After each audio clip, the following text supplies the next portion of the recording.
Hello students again आज class रे हमें देखिबा टाइप्स ऑफ ओव्यूल विषय रे हमें आज रो क्लास रे पढ़िबा। तो लास्ट क्लास रे हमें कोन देखिथिले ना लास्ट क्लास रे हमें देखिथिले एक मिनिट। तो हमें तले लास्ट क्लास देखिथिले कोन ना पिला माने डेवलपमेंट ऑफ फीमेल गैमेटोफाइट को स्टार्ट करथिले। सेठी हमें पढ़िथिले जे आमर जो डेवलपमेंट ऑफ फीमेल गैमेट हबो दुईटी प्रोसेस रे हेताए गोटे होचे मेगास्पोरोजेनेसिस आ गोटे होचे मेगा गैमेटोजेनेसिस। तो मेगास्पोरोजेनेसिस विषय रे हमें आरंभ करथिले एवं सेठी प्रथमे देखिथिले स्ट्रक्चर ऑफ ओव्यूल उपरे पढ़िथिले। स्ट्रक्चर ऑफ ओव्यूल रे हमें देखिथिले जे जो आमर जो स्ट्रक्चर ऑफ ओव्यूल रहिला तो ओव्यूल रो स्ट्रक्चर टा केमिति एठी मु देखेइ दोछि तुमको जे स्ट्रक्चर ऑफ ओव्यूल टी हमें जो करिथिले जे मझिरे हमर कोन रहितला ओव्यूल रो मझिरे रहितला हमर एम्ब्रियो सैक बा फीमेल गैमेटोफाइट ताकू घेरी की के रहितला ताकू घेरी के हमर रहितला कोन न्यूसेलस को घेरी के रहितला हमर कोन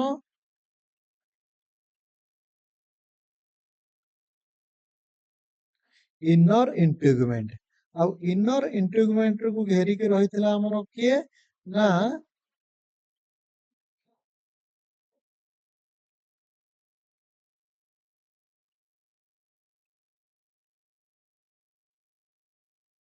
आउटर इंटेगुमेंट एई भली एक स्ट्रक्चर देखिथिले एइटा को लिखिथिले हमें कोन inner integument sorry outer integument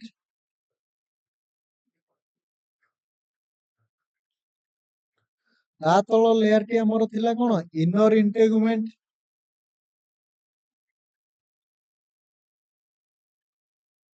ता तळ लेयर टी होची हमर कोन न्यूसेलस ता तळे हमर लेयर न्यूसेलस तळे जो अछि हमर कोन एटा एम्ब्रियो सैक और फीमेल गैमेटोफाइट। तो एतिकी देखिथिले ता सहित पढ़िथिले जो साइड रे ओव्यूल रो इंटेगुमेंट एब्सेंट थिबो बा पैसेज ऑफ इंटेगुमेंट थिबो सेही साइड टा को हमें ना को दिथिले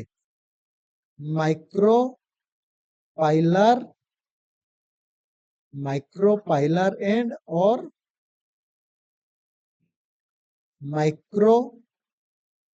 माइक्रोपाइल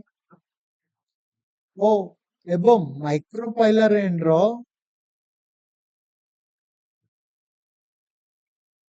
माइक्रोपाइलर एंड रो ऑपोजिट एंड टा को हमें ना देथिले कोन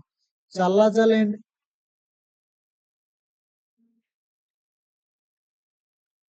एवं जो पोर्शन टा हमर ओव्यूल आ प्लासेंटा भितरे कनेक्शन करौतला तार ना देथिले कोन फनिकिल आ फनिकिल टा जो पॉइंट रे हमर ओव्यूल रो बॉडी सहित अटैच होउतला तार ना देथिले हमर कोन हाइलम को ना देथिले हाइलम। तो एति के हमें देखि सारथिले जेहेतु ओव्यूल रे दीटा इंटेगुमेंट देखा जाउची सेथि पय ओव्यूल टी को मध्ये हमें कोन कहितले बाइटेगमिक क्लियर समस्ते। तो एई जो ओव्यूल रो स्ट्रक्चर टी करचे एटा कहार स्ट्रक्चर बा कहार फिगर एटा एनाट्रोपोस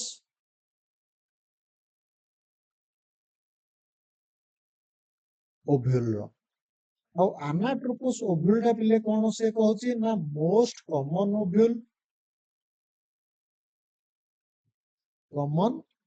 ओव्यूल आउ एटा 82% एंजियोस्पर्म्स रे देखा जाय थाए। एंजियोस्पर्म्स रे प्रेजेंट थाए बा देखा जाय थाए बा नोटिस करा जाय थाए। तो एति के हमें ऑलरेडी पढ़ी सारिचे। तो आगु को हमें देखिबा तो गोटे पार्ट पढ़िबा टाइप्स ऑफ ओव्यूल। ए जो टाइप्स ऑफ ओव्यूल टा पिले पढुचे एटा एक मार्किया पई बहुत इंपोर्टेंट किंतु लॉन्ग टाइप रे जतले हमें डेवलपमेंट ऑफ फीमेल गैमेटोफाइट जदि लॉन्ग टाइप आसला टाइप्स ऑफ ओव्यूल लिखिबा आवश्यक नाही। तो वर्तमान हमें देखिबा कोन ना टाइप्स ऑफ ओव्यूल। तो टाइप्स ऑफ ओव्यूल से कौन कहूचे ना हमर जो ओव्यूल एठी मु गोटे पढेली अनाट्रोपोस ओव्यूल जेमिति कि एटा को हमें कौन कहले अनाट्रोपोस ओव्यूल। तो सेमिति हमर कोन से कौन कहूचे ना टाइप्स ऑफ ओव्यूल रे 6 प्रकार रो 6 टाइप्स रो कोन रही अछि ओव्यूल रही अछि। केते टाइप्स रो 6 टाइप्स रो। ता छडा कोन हला ना हमर पिले से कहूची कोन ना ए जो ओव्यूल रहिला हमर देखिले गोटे कोन माइक्रोपाइलर एंड बा माइक्रोपाइल।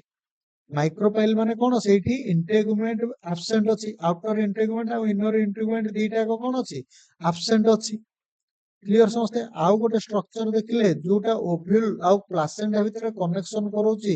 तार ना देइचे कोन फनिकल। आ जो पॉइंट रे हमर फनिकल टा कोन हेची ना ओव्यूल सहित अटैच हेची ता ना देइचे कोन फाइलम। ए सब ऑलरेडी पढी सारिचे। तो से कोन कहूचे ना टाइप्स ऑफ ओव्यूल रे हमर को ओव्यूल को कोन केमिति चिनिबा से कहूचे on the basis of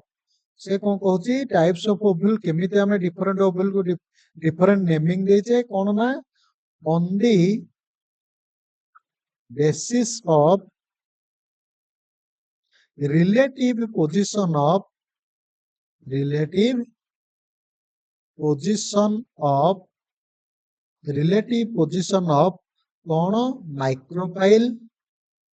micropyle बा माइक्रोपाइलर एंड ता सहित कहूची कौन body of ovule and funicle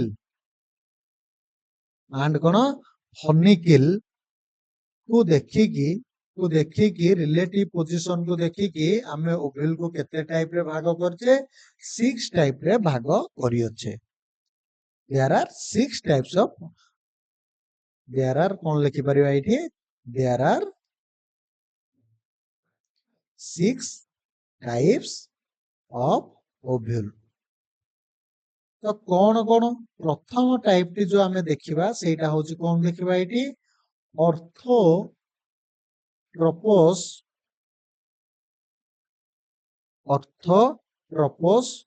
ovule. ऑर्थोट्रोपोस ovule कौन रे पिले आमे ओव्यूल रो जो स्ट्रक्चर देखिले तार देखिले जे पूरा मझिरे कौन रहउची एम्ब्रियो सैक ताको घेरिकी के रहिला पिले न्यूसेलस को घेरिकी के रहिला इनर इंटेगुमेंट को घेरिकी के रहिला आउटर इंटेगुमेंट।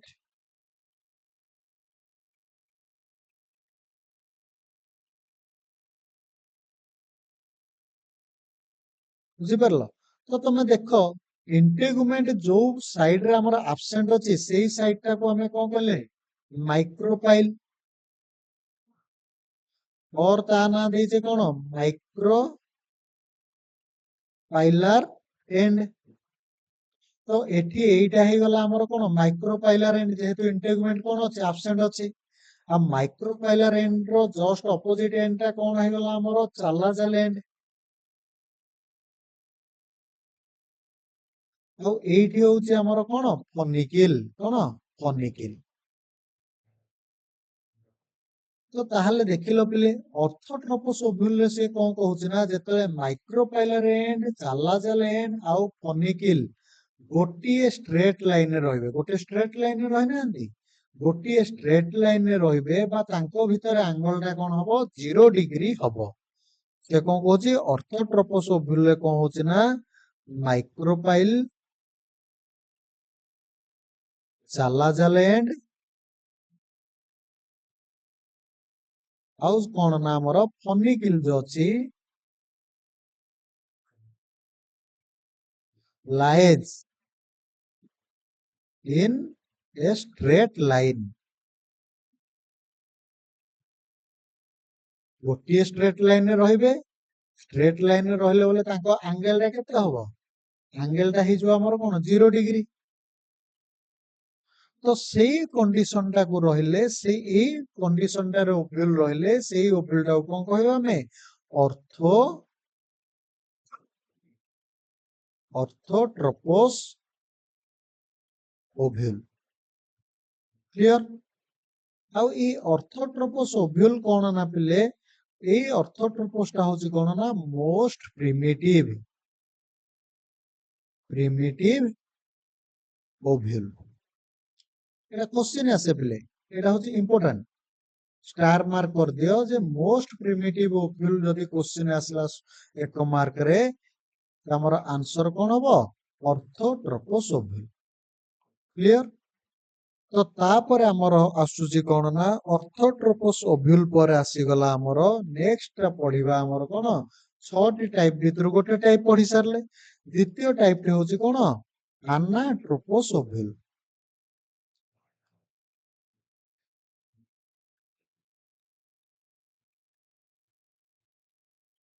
अनाट्रोपस ओव्यूल ऑलरेडी मो पिक्चर करि सारची एठी देखै सारची अनाट्रोपस ओव्यूल को तो अनाट्रोपस ओव्यूल रे से कोन कहउछ ना पिले जत्ते बेले कोन हबो ना माइक्रोपाइल एंड फॉनिकिल कोन ना parallel to each other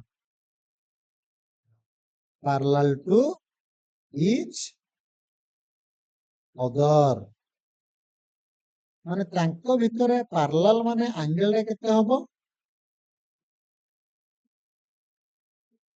parallel माने एंगल रे हबो कोन 180 डिग्री एठी जो पिले स्ट्रेट लाइन माने कोन मु कहली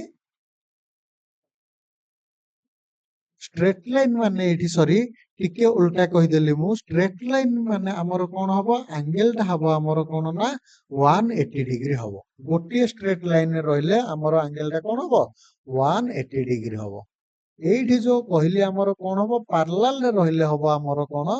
ना 0 डिग्री हबो पैरेलल रे कोन हबो 0 डिग्री हबो तो जेतले पैरेलल रे रहबे एठी देखो एठी जो चित्रटा करिছে हमर फनिकिल टा कोठी रहला एठी रहला एटा कोन कहले फनिकिल एटा रहला कोन माइक्रोपाइलर एंड तो ए दीटा कोन अछंती पैरेलल रे अछंती एटा रहला माइक्रोपाइल एटा रहला हमर कोन फनिकिल तो फनिकिल आ माइक्रोपाइलर एंड जेतले पैरेलल रे रहबे आ हाइलम टा कोन थिबो एठी जो हाइलम हमें देखैतिले माइक्रोपाइल पाखरे थिबो नियरर हेथिबो सेतला हमें कोन कहबा हमें कहबा अनाट्रोपस ओव्यूल कोन कहबा अनाट्रोपस ओव्यूल आ अनाट्रोपस ओव्यूल टा पिले कोन होउची ना मोस्ट कॉमन ओव्यूल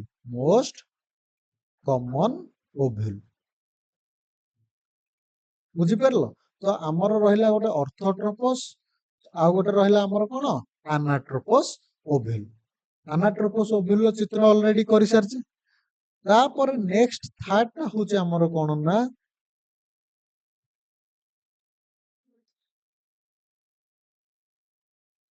थर्ड टा होउची कोन ना हेमी अनाट्रोपस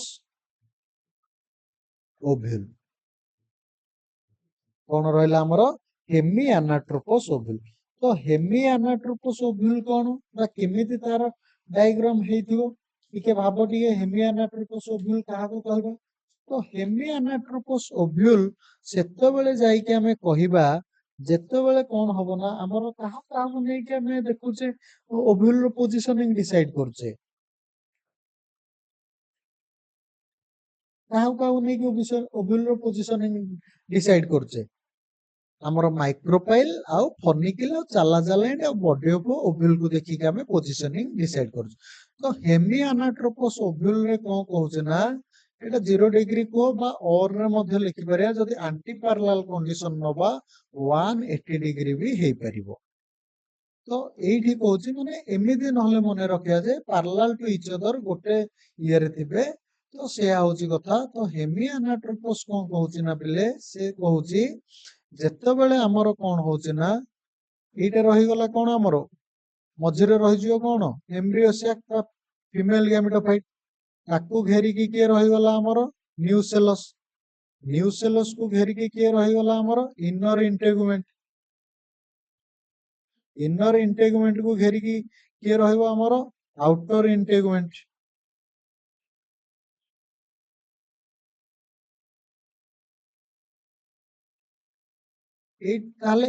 पटे कौन इंटेगुमेंट एब्सेंट अछि एटा कौन हला माइक्रोपाइल आउ एटा कौन हे गला हमर फॉर्निकिल तो जेतेबेले से कौन कहूची ना माइक्रोपाइल आ फॉर्निकिल टा कौन होबे ना परस्पर भितरे 90 डिग्री एंगल करिकि रहिबे केते 90 डिग्री एंगल करिकि रहिबे बा परपेंडिकुलर रहिबे सेतेबेले हमें सेटा कोन कहबा हेमी एनाट्रोपस ओव्यूल कोन कहबा हेमी एनाट्रोपस ओव्यूल क्लियर समस्ते फॉर्निकिल आउ जो बॉडी ऑफ ओव्यूल को बा माइक्रोपाइल भितर कोन हबो राइट एंगल हबो बा परपेंडिकुलर हेबे ताकू हमें कोन कहबा हमर कहबा हेमी एनाट्रोपस ओव्यूल बुझि परला तो पहले ये ऑर्थोट्रोपस जो कहितली एठी तम मानकू एटा होचे कोन मोस्ट कॉमन ओव्यूल तो आर एग्जांपल टा कहिनी टिके मने रख एटा हमर मेनली देखा जाय था कोठी पेपर रे माने जोटा को ओडिया रे कोन कहूचे गोल मरीच ता छडा कोठी देखा जाय था पॉलीगोनम रे सॉरी मने रख कोठी पेपर रे ही मने रख तापर हमर कोन देखा जाय था एनाट्रोपस ओव्यूल टा को कहली मोस्ट ऑफ दी एंजियोस्पर्म्स रे देखा जाय था तापर हमर रहला कोन ए जो एग्जांपल गोटे पले मने जदी रहुची रख मने जदी न रहुची रखिया आवश्यक नाही कारण एडा एक मार्क रे आसीओ से एग्जांपल पचारिबो नाही केतळे हेले तो नेक्स्ट होची हमर कोन मोस्ट ऑफ द एंजियोस्पर्म रे देखले कोन एनाट्रोपस ओव्यूल केते प्रतिशत एनाट्रोपस देखले 82% हमर जो एंजियोस्पर्म रे कोन छै एनाट्रोपस तापर रहला हेमी एनाट्रोपस ओव्यूल पढिले हेमी एनाट्रोपस ओव्यूल रो गोटे एग्जांपल होची पिले कोन जोटा हमें कहूचे कोन रानुनकुलस कोन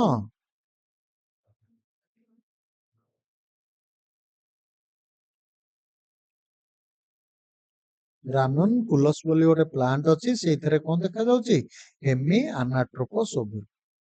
फोर्थ टी होची पिले हमर वर्तमान पढिबा फोर्थ रे पढिबा हमर कोन ना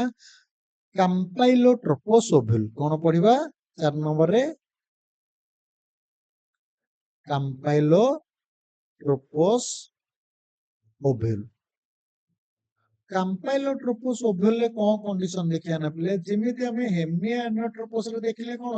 माइक्रोपाइल और फॉर्निकिल 90 डिग्री रे रहउचंती एठी मध्ये सेम कंडीशन रहिबो कैम्पाइलोट्रोपस रे मध्ये कोन हबो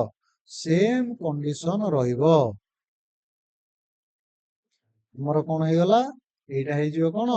न्यूसेलस ओव्यूल को घेरी कि जे रहला कोन न्यूसेलस ताकू जे घेरी कि रहला कोन इनर इंटेगुमेंट कोन इनर इंटेगुमेंट को घेरी कि के रहइबो आउटर इंटेगुमेंट कैसे आउटर इंटेगुमेंट तो सेम कंडीशन तो पिले देखिले ताहाले कोन पे हमरो कहले एटा को अलगा एठी कोन हबो ना पिले एठी राउंड शेप रे न रही कि ये कोन हेतियो ना टिके बंकालिया हे कि ओव्यूलटा थिबो माने टिके बंकालिया एमे जेंदे देखोजी कर्व शेप रो कोन हेतियो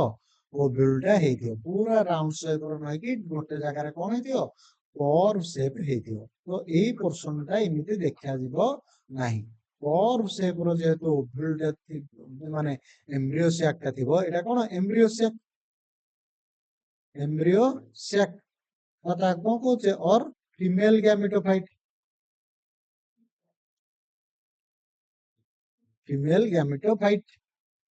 तो जेतले कर्व शेप रे टिके हेकी थिबो सेही प्रकार रो एटा को कहबो का कोन कैम्पाइलोट्रोपस ओव्यूल कोन कहबा कैम्पाइलोट्रोपस ओव्यूल नेक्स्ट होची हमर कोन ना नेक्स्ट होची हमर एम्फीट्रोपस ओव्यूल कोन पढिबा हमें नेक्स्ट रे एम्फीट्रोपस ओव्यूल 5 नंबर रे पढिबा हमर कोन एम्फीट्रोपस ओव्यूल एम्फीट्रोपस ओव्यूल कोन कहूचे ना हमर जिमिति रहिबा कथा सेमिति रहिबो एम्फीट्रोपस ओव्यूल रो मेन कोन हेतिबो ना ovule as well as the embryo sac is curved like horse shoe shape से कौन कहूची आमर जो रहिला ओव्यूल आ एम्ब्रियो सैक हमें जदि देखिबा ओव्यूल भितर कौन रही एम्ब्रियो सैक ये जो एम्ब्रियो सैक टा ओव्यूल भितर रहिबो सी आमर का भलिया देखा जिवो ना आमर देखा जिवो हॉर्स शू शेप रो एटा कौन होला एम्ब्रियो सैक को घेरिके आमर किए रहिबो रे न्यूसेलस किए रहिबो न्यूसेलस तापर कौन रहिबो पिले इनर इंटेगुमेंट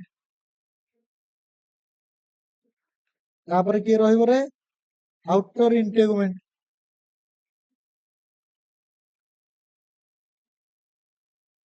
तो एठी देखो पिले हमरो देखो टोटल ओव्यूल टा को देखो कि हमरो ए भीतर जो रहला एटा कोन एम्ब्रियो सैक कोन रहला एम्ब्रियो सैक और आको कहउचे कोन फीमेल गैमेटोफाइट एटा कोन देखाउछ ना हॉर्स शू शेप माने घोड़ार जो पाद भलिया शू पाद भलिया देखा जाउची जेतल एई कंडीशन रे थिबो ताको कहबा हमें कोन एम्फिट्रोपस ओव्यूल नेक्स्ट रे पिले आसुची कोन ना लास्ट टाइप रो आसुची 6 नंबर टा जोटा होचे हमर कोन ना सिरसिनोट्रोपस ओव्यूल कोन सिरसिनोट्रोपस ओव्यूल सिरसिनोट्रोपस ओव्यूल से कौन कहउछ रे पिले सिरसिनोट्रोपस ओव्यूल ले कोन हो ना ओव्यूल बा एम्ब्रियो सैक रे किछि चेंजेस होबा नै जेमिति सेमिति एटा हे गला कोन एम्ब्रियो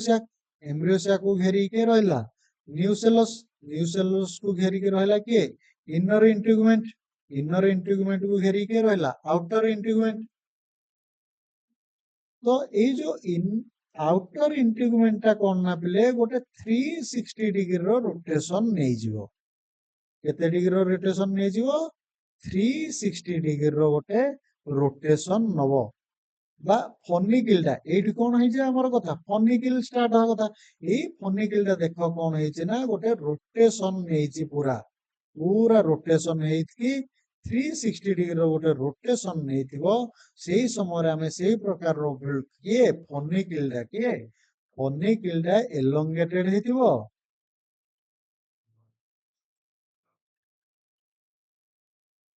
एलोंगेटेड हेतिबो आ केते 360 डिग्री रो गोटे रोटेशन नै थिबो सेही समय रे हमें ताऊ कोन कहबा सिरसिनोट्रोपस ओव्यूल कोन कहबा सिरसिनोट्रोपस ओव्यूल क्लियर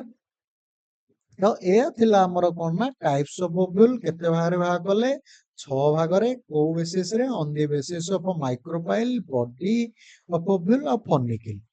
कोन कोन ऑर्थोट्रोपस ओव्यूल तापर हैला एनाट्रोपस ओव्यूल ऑर्थोट्रोपस टा होची मोस्ट प्रिमिटिव जोटा गोटे आसीबो कोन एकमार्किया एनाट्रोपस टा हैला मोस्ट कॉमन एठी पिले टिके ये स्टार मार्क दे दियो एटा भी तुम मानो पई बहुत इंपोर्टेंट मोस्ट कॉमन ओव्यूल बोली तापर आसला हेमियानाट्रोपस मने रखिया सहज पिले टिके थरे इथर पढि देले मने रहियो तापर काम्पाइलोट्रोपस तापर एम्फिट्रोपस तापर आसला कोन सिरसिनोट्रोपस ओव्यूल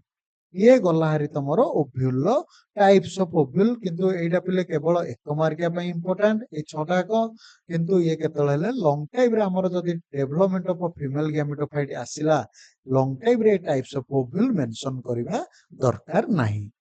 तापरे आसिला कोन पढिबा ना पिले हमें पढिबा डेवलपमेंट ऑफ मेगास्पोर सेठी जेमिति पढिथिले हमें डेवलपमेंट ऑफ माइक्रोस्पोर एठी कोन पढिबा ना डेवलपमेंट ऑफ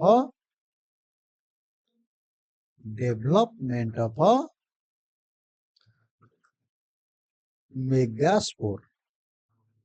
केमिति डेवलपमेंट हबरे ले सेठी हमें गोटे पढिथिले जे डेवलपमेंट ऑफ माइक्रोस्पोर रे कोन पढिथिले जे हमरो थिला कोन एपिडर्मल सेल हाइपोडर्मल सेल ता धीरे धीरे डिवाइड हे कि कोन करथिला हमरो गोटे आर्चिस्पोरियल सेल हेतिला आर्चिस्पोरियल सेल ता हेतिला कोन inner primary parietal outer primary parietal cell inner primary sporogenous cell सेही भली टिके ही डिफरेंस एठी कोन हबो ना पिले अर्ली स्टेज रे कोन हबो ना डेवलपमेंट टाइम रे एठी कोन हबो ना गोटे अछि न्यू सेलर सेल कोन न्यू सेलर सेल थिबो न्यू सेलर सेल रो कोन हो ना some of the epidermal cell आर जो किछि एपिडर्मल सेल थिबो सेइडा कोन हेबे ना पिले डेवलपमेंट हेकी धीरे धीरे कोथरे कन्वर्ट हे जिवे ना आर्चिस्पोरियल इनिशियल कोथरे आर्चिस्पोरियल इनिशियल सेम ही बिले सेम सेठी जेमिति होतला एठी सेमिति हबो सेठी टिके हाइपोडर्मल सेल हेतला एठी कोन न्यू सेलर सेल रे कोथरे कन्वर्ट हबो आर्चिस्पोरियल सेल रे कन्वर्ट हबो आउ ई आर्चिस्पोरियल सेल रे कोन हबो ना पिले एथिरे कोन हबो ना पेरिक्लिनल डिवीजन हेई बा डिवीजन हेई ये कोन हबो ना primary parietal cell and inner primary sporogenous cell हेई जिवो এই আর্চিস্পোরিয়াল সেইটি भी যাহা হইতলা এইটি भी সেম ওয়ে রে হবো কোন কোন আউটার প্রাইমারি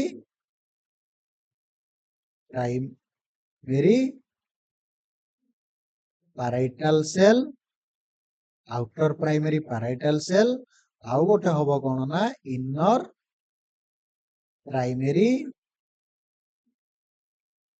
स्पोरोजिनस सेल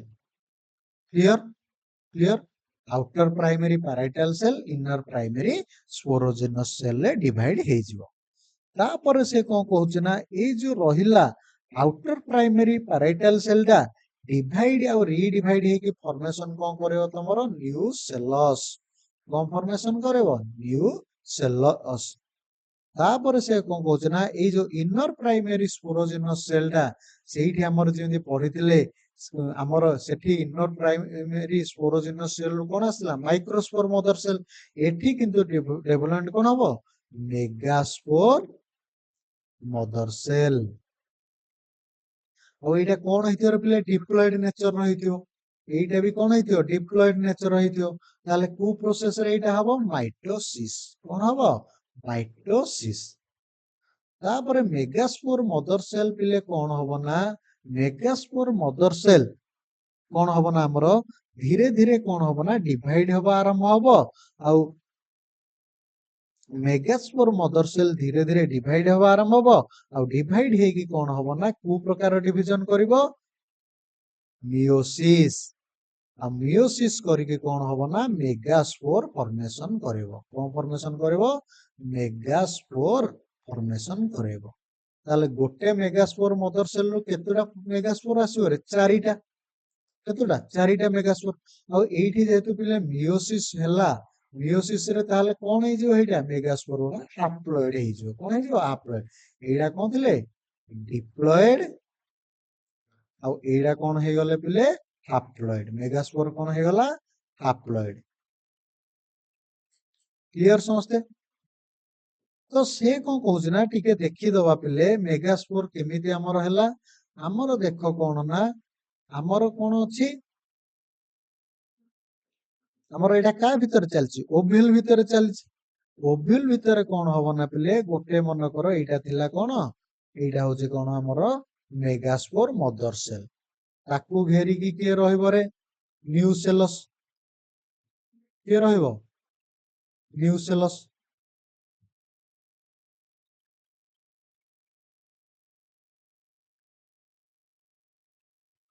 एटा कोन हला मेगास्पोर मदर सेल 2n बा डिप्लॉइड एटा ताऊ घेरी के रहिछि न्यू सेलस तो एथिरे कोन हबो ना पिले मियोसिस हबो हमें जानिते मियोसिस ता दीटा स्टेज रे हेतै गोटे होछि कोन मियोसिस 1 प्रथमे हबो मियोसिस 1 हेले कोन हबो ना पिले मेगास्पोर मदर सेल ता जो थिला से प्रथमे केतोटा सेल रे डिवाइड हे जिवो दीटा सेल रे डिवाइड हे जिवो कोन हबो दीटा सेल रे डिवाइड हे जिवो ताऊ घेरी के रहिला पिले जेमिति हमर एठी देखैथिले न्यूसेलस घेरी के रहिछि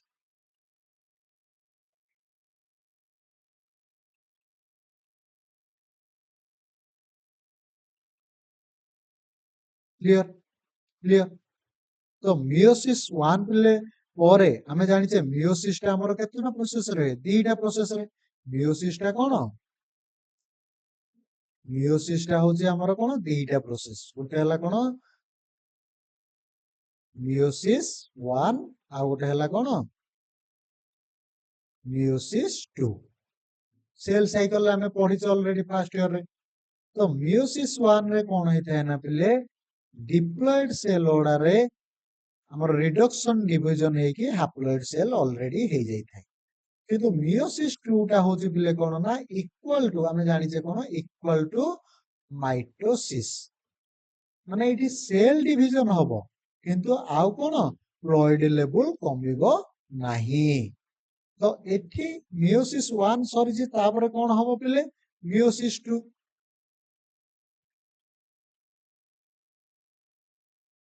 ତ ମିଓସିସ୍ 2 ଯେତେବେଳେ ହେଲା, ଏଇ ମେଗାସ୍ପୋର ମଦର ସେଲ୍ ଟା ବର୍ତ୍ତମାନ ଦିଟା ସେଲ୍ ହେଇଥିଲା, ଧୀରେ ଧୀରେ ସେ କେତେଟା ସେଲ୍ ଡିଭାଇଡ ହେଇଯିବ, 4ଟା ସେଲ୍ ହେଇଗଲା। ଟୋଟାଲ କେତେଟା ସେଲ୍ ହେଇଗଲା, 4ଟା। ତା ଚାରିପଟେ କଣ ଥିବ ରେ ପିଲେ, ଯେମିତି ଏଇଠି ଦେଖେଇଛି କଣ ନ୍ୟୁସେଲସ୍।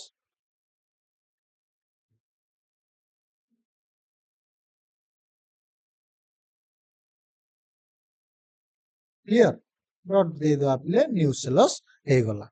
ତ ତାହେଲେ 4ଟା ସେଲ୍ ହେଇଗଲା। କିନ୍ତୁ ପିଲେ ଏଇ 4ଟା ଭିତରୁ କଣ ହବ ନା 4ଟି ଯାକ ଫଙ୍କସନାଲ ହବ ନାହିଁ। ସିଏ କଣ କହୁଛି ନା ଆମର ଯୋଉ ଓଭ୍ୟୁଲ ଦେଖିଲେ ପିଲେ, ଓଭ୍ୟୁଲ ଭିତରେ ଏଇଟା ଚାଲିଛି, ତାହେଲେ ଓଭ୍ୟୁଲ ରେ ଗୋଟେ କଣ ଅଛି ମାଇକ୍ରୋପାଇଲାର ଏଣ୍ଡ, ଆଉ ଗୋଟେ ଅଛି କଣ ଚାଲାଜାଲ ଏଣ୍ଡ। ତ ଏଇଠି ଯୋଉ 4ଟା ମେଗାସ୍ପୋର ହେଇଛି ପିଲେ, କେତେଟା 4ଟା ମେଗାସ୍ପୋର ଫର୍ମେସନ ହେଲା। ମେଗାସ୍ପୋର ଫର୍ମେସନ ହେଲା, ଏଇ ଭିତରୁ କଣ ହବ ନା ପିଲା ପିଲେ 3ଟା ଡିଜେନେରେଟ ହେଇଯିବ। ଆଉ କୋଉ ଏଣ୍ଡ ରୁ ହବ, 3ଟା ଯୋଉ ଡିଜେନେରେଟ ହବ ପିଲେ, ସେଇଟା କୋଉ ଏଣ୍ଡ ରୁ ହବ ନା ମାଇକ୍ରୋପାଇଲାର ଏଣ୍ଡ ରୁ। ମାଇକ୍ରୋପାଇଲାର ଏଣ୍ଡ ରୁ। ମନେକର ଏଇଟା ହଉଛି ଆମର କଣ ମାଇକ୍ରୋପାଇଲାର ଏଣ୍ଡ ନବା, ଉପରଟାକୁ ନବା କଣ ଚାଲାଜାଲ ଏଣ୍ଡ। ତ ଏଇ ଏଣ୍ଡ ରୁ ପ୍ରଥମ 3ଟା ଆଗ କଣ ହେଇଯିବ ନା ଡିଜେନେରେଟ ହେଇଯିବ। ଆଉ ଏଇଟା ସବୁ ଆଞ୍ଜିଓସ୍ପର୍ମରେ ଦେଖାଯାଏନି, କିନ୍ତୁ ମୋଷ୍ଟ 80% ଆଞ୍ଜିଓସ୍ପର୍ମରେ ଏଇ କେସଟା ଦେଖାଯାଇଥାଏ। ତ 3ଟା ଡିଜେନେରେଟ ହେଇଗଲା ମାନେ ପିଲେ, 3ଟା ଡିଜେନେରେଟ ହେଇଗଲା ମାନେ କଣ, 1 ଫଙ୍କସନାଲ ମେଗାସ୍ପୋର ରହିଲା। ଆଉ ଏଇ ଫଙ୍କସନାଲ ମେଗାସ୍ପୋରଟା ଆଗକୁ ଯାଇକି କଣ କରିବ, ସେଇଠି ଯେମିତି ଆମେ ପଢିଥିଲେ ମାଇକ୍ରୋସ୍ପୋରଟା ପଲିନେସନ ପରେ ଧୀରେ ଧୀରେ ଡିଭାଇଡ ହେଇକି କଣ କଲା ମେଲ ଗ୍ୟାମିଟ। ଏଇ ଫଙ୍କସନାଲ ମେଗାସ୍ପୋର ଯୋଉଟା ଚାଲାଜାଲ ଏଣ୍ଡରେ ରହିଗଲା, ସେଥିରୁ ଧୀରେ ଧୀରେ କଣ ଫର୍ମେସନ ହବ, ଫିମେଲ